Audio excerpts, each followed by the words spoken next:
Aí, vamos falar aqui a respeito, meus amigos, de um desaforo aí feito por Flávio Dino, o atual ministro da Suprema Corte mais novo ministro do Supremo, que escolheu soltar o seu um voto sobre uma questão envolvendo os militares no dia de hoje, né, no dia 31 de março, ele escolheu essa data em especial, certo? É praticamente um desafio, ok? Saíram algumas matérias também falando mal a respeito do Bonorito, da história da época que ele saiu do corpo militar, ok? Eu vou desmentir essa fake aí antes que o pessoal comece falando mais coisa errada aí a respeito do Bonorito, ok? E também, a princípio isso daí, tá? Beleza? Então, vai dando teu like aí. Peço desculpas aí por não ter feito live ontem, mas tive uns problemas aqui no computador, tá meio complicado aqui, né? Mas tudo bem. Vamos vencendo os entreveros aí, né? Olha só, meus amigos, só rapidão, né? Mostrando aqui como é... Começando pelo Bonorito e terminando daqui a pouco pelo Bonorito também. Bolsonaro fez uma publicação, ok?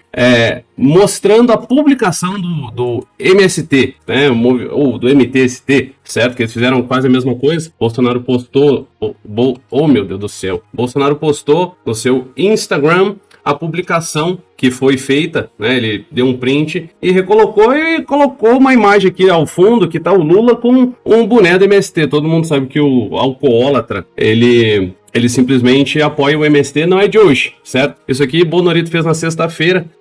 Você provavelmente é cristão, o Brasil é um país cristão, sabe muito bem o que significa sexta-feira de Páscoa, quando o nosso Senhor, para remir os nossos pecados, acabou por cumprir as escrituras e sacrificar a sua vida por nós. E aí no domingo de Páscoa, né, no caso hoje ou ontem, enfim, né, 31, neste ano 2024, 31 de março, ele representaria a data da sua ressurreição, na qual venceu a morte, né? Então, feita aí mostrado esse detalhe aqui, que as reportagens brasileiras não podem falar a verdade neste ponto em específico, e aí utilizam disso para falar mal do Bolsonaro, né, meus amigos? Sendo que ele só fez uma publicação simples, né? Vamos adiante aqui, olha só. O 31 de março, meus queridos, vocês sabem muito bem que é a data que representa aquilo que a esquerda chama de golpe militar, certo? Aquilo que uma parte da direita brasileira chama de contra-revolução, outros de contra-golpe. O fato é que, em 31 de março, aconteceu uma sessão do Congresso Nacional, ok? E o então presidente da República foi deposto, ok? Foi tudo até então democrático. Eu vou passar um vídeo,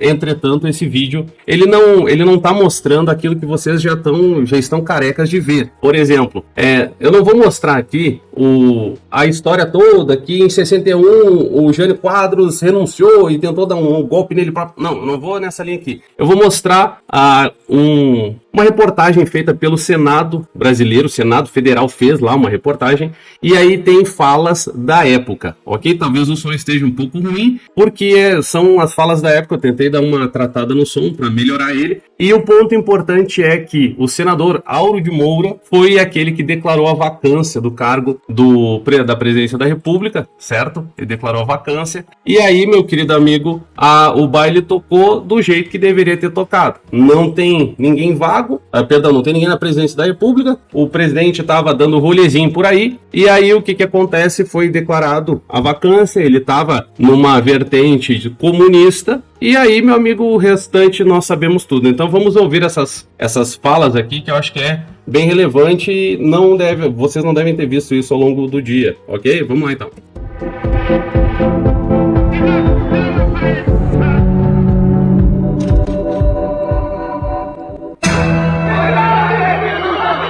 2 de abril, 2h40 da manhã. Senadores e deputados se reúnem no plenário da Câmara para uma sessão convocada às pressas. Dos 470 parlamentares, poucos atendem ao chamado. A lista de presença acusa o comparecimento de 152 senhores deputados e 26 senhores senadores. À presidência dos trabalhos, o senador Auro de Moura Andrade. O paulista, de 49 anos, havia participado da Marcha da Família com Deus pela Liberdade, um manifesto contra Jango em São Paulo. O comunismo ateu! Moura Andrade fez a declaração que os militares esperavam. Comunico ao Congresso Nacional que o senhor João Goulart deixou o governo da República.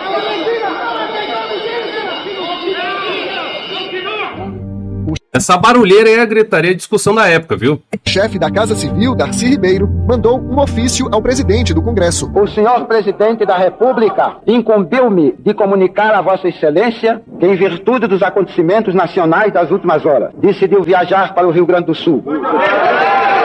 Mas o senador Moura Andrade não deu ouvidos. Atenção. O senhor presidente da República deixou a sede do governo. Deixou a nação acéfala.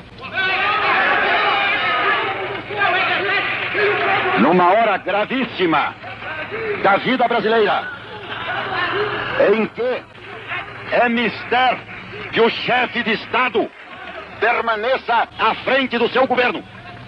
Abandonou o governo. E esta comunicação faço ao Congresso Nacional.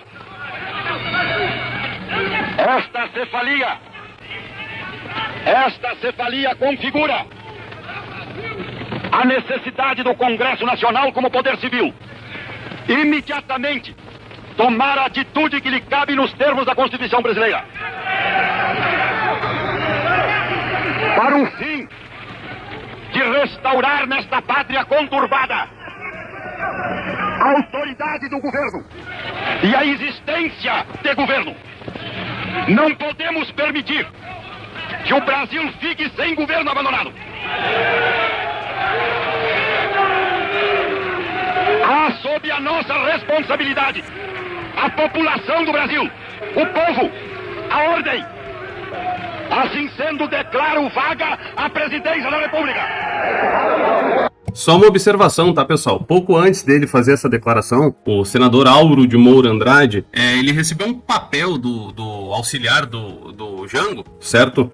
O cara lá da Casa Civil, o auxiliar dele, chegou com o papel dizendo, não, olha só, ele tá no Rio de Janeiro. E aí o Auro de Moura pegou e disse, não, esse papel não vale nada, tinha que ter avisado antes, ele renunciou. E aí aconteceu, falou essas palavras aí que vocês acabaram de ouvir. Moura Andrade deixa em plenário, sob a vaia e os protestos, os aliados de Jango, oficialmente deposto.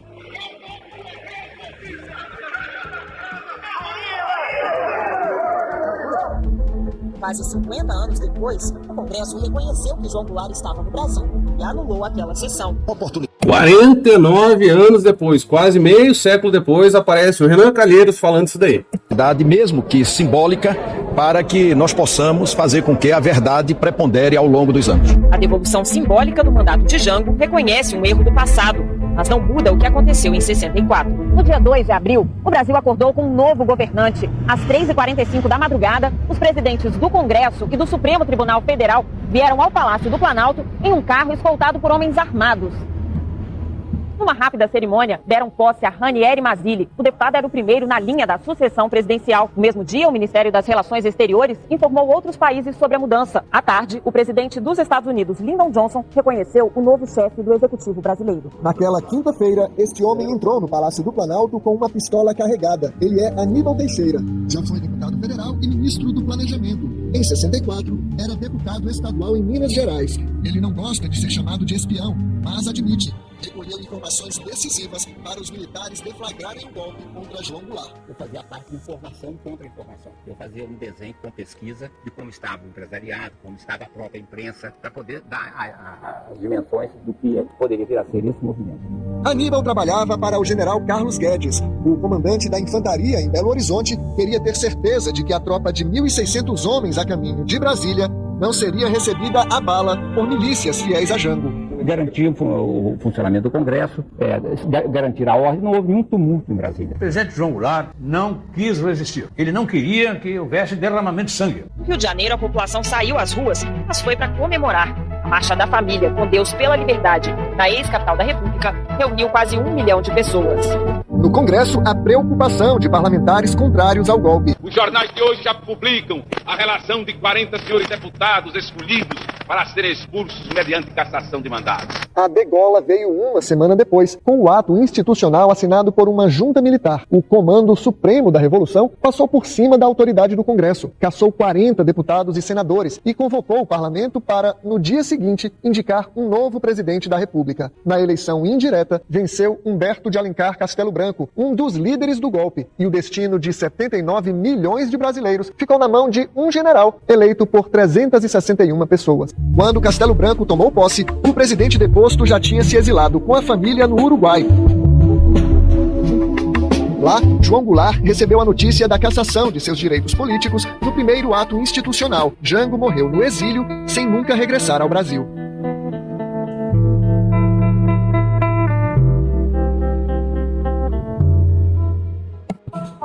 Pessoal, basicamente foi isso daí, né? Deu pra observar um detalhe que é assim, ó. Quem tirou o Jango foi o Congresso, tá? O ponto é esse. E a mania que o comunista tem de reescrever a história, simplesmente quase 50 anos, quando apareceu o Renan Calheiros, eu até salientei, foi em 2013, ok? Foi 49 anos depois. Simplesmente resolver que tinham que pegar e anular aquela sessão quase meio século depois. Não faz o menor sentido, né, meus amigos? Isso não faz sentido algum, até porque eles gostam de dizer, não podemos voltar àqueles anos. Então não há que se falar em cancelamento de sessão e nada disso. Como é que os caras querem simplesmente anular alguma coisa do passado? É realmente impossível, né? A redemocratização aconteceu em 1985. Pois é. O general Figueiredo simplesmente resolveu que tinha que assinar um documento, e foi ele que assinou, porque rola a conversa que o Geisel começou a questão de anistia e de devolver o dito do poder, vocês sabem como é que é, mas se um começou, quem terminou foi o Figueiredo assinando, simplesmente entregando o poder para aquelas pessoas que os militares prenderam inúmeras vezes e chamaram inúmeras vezes de terroristas, essas pessoas aí que eles fizeram questão de anistiarem, quase todas elas, né? A maior parte ficou presa durante muito tempo, eram chamados de terroristas e, né, acabaram por causar muitos problemas no Brasil até os dias de hoje, quase que literalmente até os dias de hoje. Alguns sim, né? Outros causaram ao longo dos últimos quase 40 anos, ok? A Glaze toda doida saiu falando besteira, escreveu coisa no Twitter, como vocês podem ver, fascista da extrema direita. Aquela coisa, né, meus amigos? O ponto quero te pedir um minuto de reflexão. Os Estados Unidos, alardeado pela esquerda, assim, que os Estados Unidos, os malvados americanos, a esquerda fala dessa forma, apoiaram o dito do golpe. Se os americanos apoiaram o tal do golpe, foi para combater os comunistas, certo? Então, os americanos ajudaram a que o Brasil não caísse num golpe, certo? Então, tá aí a Glaze aí falando caquinha, né? O Mourão, o general Hamilton Mourão, senador da República, disse assim: a história não se apaga nem se escreve. Em 31 de março daquele ano, a nação se salvou a si mesma, salvou a si própria. É isso aí, né, meus amigos? Foi isso aí que disse o Mourão, como está sendo noticiado. O Lula falou assim, não vamos falar nada a respeito da data do 31 de março. Nós não vamos falar nada. Aí, 8 ministros descumpriram o que o Lula falou. Provavelmente, não foi algo que foi descumprido. Dá para quase afirmar que simplesmente ele alardeou em público que não era para se tomar atitude alguma, não era para dizer nada, e combinou com os tais 8 ministros para que eles agissem, né, se manifestando no 31 de março, fazendo postagens de repúdio e essas coisas, não é? Então, assim, deve ter sido dessa forma. O ministro Barrosinho, ministro Barroso aí da Suprema Corte, presidente da Suprema Corte, falou que a democracia é muito valiosa, fez uma publicação, né, no 31 de março, Páscoa, ressurreição, renovação, esperança, e a democracia é muito valiosa. Tá certo, né? É isso aí. Vai dizer que ele tá errado? Não, né? E o Dino, o ministro Flávio Dino, ele escolheu o dia de hoje, tá aqui o fofão aí, olha a coisa mais fofa, ó. O fofão aí resolveu oh meu Deus do céu, tá travando umas coisas. O ministro Dino resolveu que tinha que liberar uma decisão hoje. Vou passar aqui rapidão, tem 2 minutos o vídeo, tá?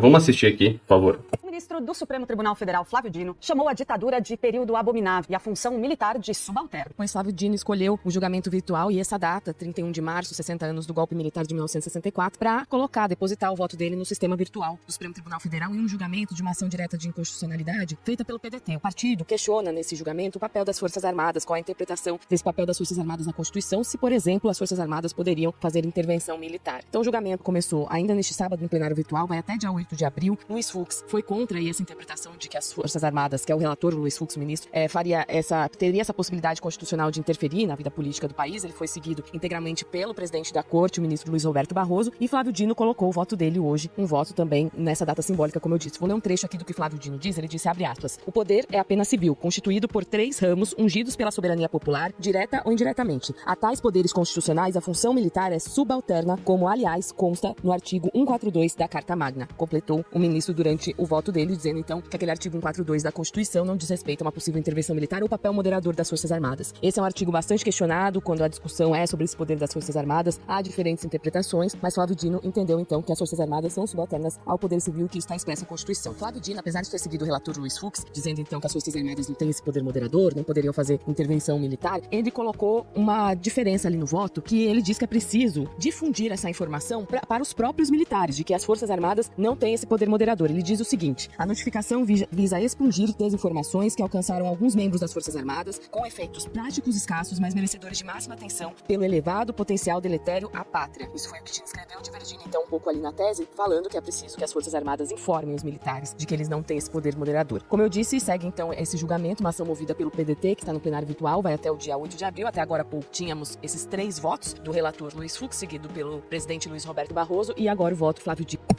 Então, pessoal, o Brasil, quem veio da live do Maurinho, deve ter escutado o Maurinho também falando mais ou menos assim, que o Brasil, a burocracia é tamanho, tão grande, que precisa de papel para dar golpe, né? E também precisa de papel para dizer assim, está proibido dar golpe, tá certo? É um verdadeiro absurdo, né? Se os caras quiserem fazer, eles vão fazer e a gente sabe como é que a banda toca. Não estou incentivando, é lógico que não. Só estou dizendo que esse tipo de decisão aqui não serve para absolutamente nada. Serve só para lacrar. E foi o que o ministro Dino fez.